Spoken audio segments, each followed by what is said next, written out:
the Health Secretary, joins me. There is always this claim from Labour that it's your National Health Service. It's not, is it? I mean, it's been run by governments of different colours and everyone pays for it.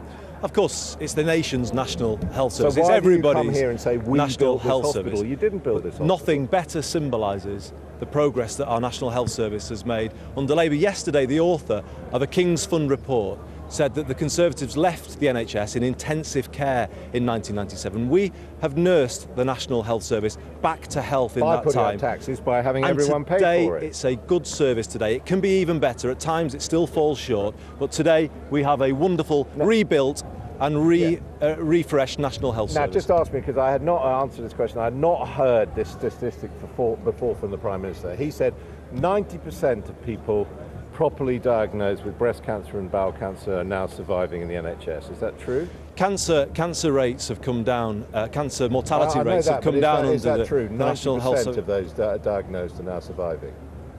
I didn't hear that figure given in the inside, Adam. So forgive me if I don't answer that. Well, I was that directly. Let me give you an answer. I heard him say that. Let me give you an answer. Let me tell you about cancer mortality. No, let me answer the question. The Prime Minister just stood there on national television and said 90% of people diagnosed with breast cancer and bowel cancer now survive. Is that true? I'm about to tell you that cancer mortality rates have come down by almost 20% under this government. There has been a major advance in cancer care in the last 10 years under this government. It is also true, is it not, that when it comes to breast cancer and I think bowel cancer, our survival rates, for example, underperform the United States and many other European countries. Well, let me give you another fact, Adam. There was a report on the health, and I'm about to answer it. There was a report out just 10 days ago which showed that cancer mortality is falling faster in England than it is in the average across the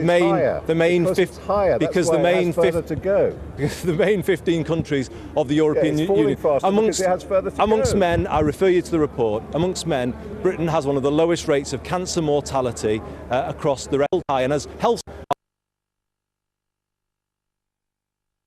like ovarian cancer, which is hard to spot, and I say we need to do more, and that's why we are making the early diagnosis of cancer a key pledge at this general election. 13 years, you've said you poured all this money in, and by your own admission, we're actually underperforming a lot of our competitors in this area. I just don't think it's possible to take that negative approach. A reduction in cancer mortality by 20%. That was down globally. That was treatment has improved. Well, you know, if you look at cancer spend in the last decade, it's increased markedly, and we are bringing down cancer mortality here faster than in other parts of Europe. There is further to go. Because we were higher, right? And the new frontier.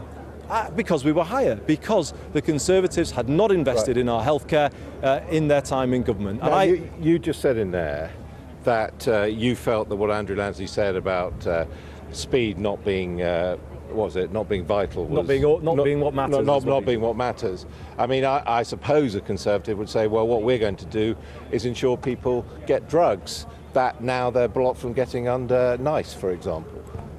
Well, we believe that the right priority is to prioritise early diagnosis of cancer going forward. And Andrew Lansley is quoted today in a letter that has been published where he said speed isn't what matters. Well, I take a different view. I think when people who are worried about cancer arrive at the NHS, I'll come on to your points about drugs in a mo, when people arrive at the door of the NHS, they want immediate access to those specialists and those test results. On cancer drugs, we established the National Institute for Health and Clinical Excellence to end postcode prescribing. Now, I just don't believe it's right for Andrew Lansley to promise the earth to say he can fund every new drug that's going. And I don't think it's right to bypass and undermine NICE in that way. But what he is saying is that he can find, I think it's £200 million, which would go a long way to financing those drugs. That's his pledge on cancer. Can you match that? I am going to stand by the National Institute for Health and Clinical Excellence who give an independent evaluation of the effectiveness of cancer drugs to check whether they represent good value for the NHS. I am saying clearly at this election, my priority is the early diagnosis of cancer. I will ensure that all families get their test results from a suspected cancer within 1 week. Now that is a difference, but I believe it is the right priority and it symbolises a move to a more preventative National Health Service. I'm interested, you're saying all families, because the Prime Minister just stood there and said we're the party of middle and low income families, as if somehow the only purpose of having affluent families was to tax them. Well, no, I think that's just wrong. I mean, well, why didn't he say we're the party for all instead of we're the party for the middle class and the lower class? Labour has promised a future fair for all. We have always taken a view that we are stronger as a society if everybody is looking after each other. That's the principle on which the National Health Service is based. It's the principle on which we're building a new national care service in this manifesto. Labour actually has brought a more unified and united country than the one I remember growing up in the 1980s. That was a divided country. That was a country that set class against class. It's why I came into politics, to end those kind of divisions. Now, as you say, it's a splendid building here, hasn't started functioning yet, but the local health authority, I believe, is having to cut their budget this year.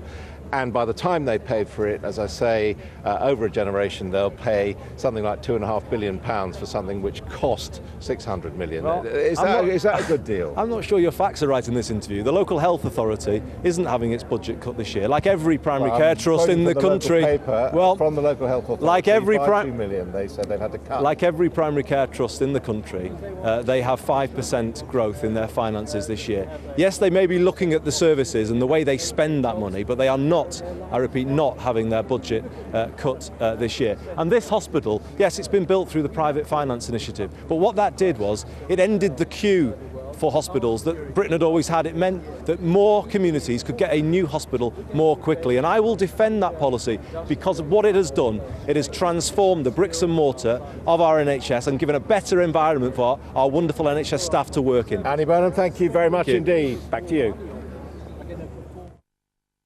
Over the Sea of Japan, as cool conditions persist, you'll find something to whet your appetite.